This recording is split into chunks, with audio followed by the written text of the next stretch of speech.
From VOA Learning English, this is the Economics Report.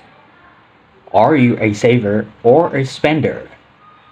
A penny saved is a penny earned.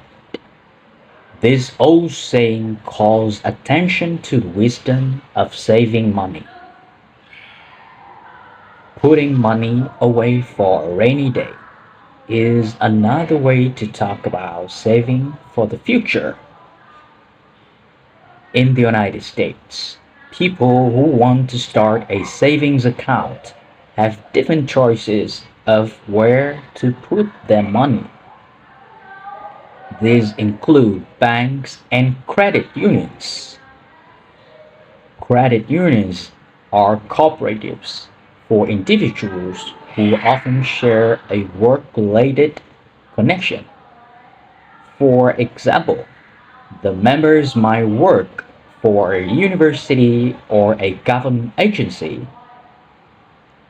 Most credit unions are non-profit organizations.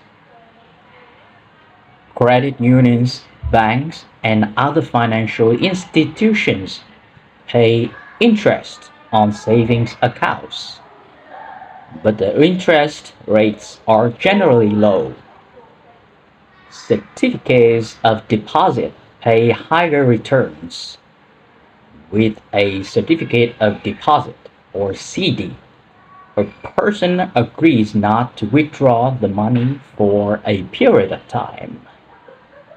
This term could be anywhere from a few months or several years.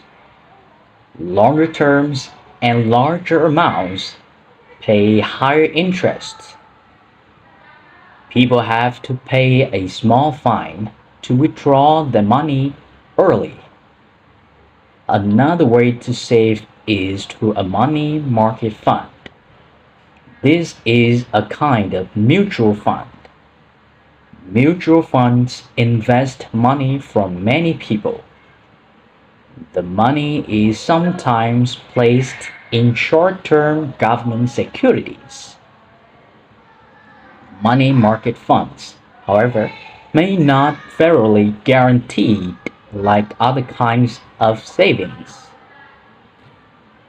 The Federal Deposit Insurance Corporation guarantees saving up to $250,000. For VOA Learning English, I'm Steve.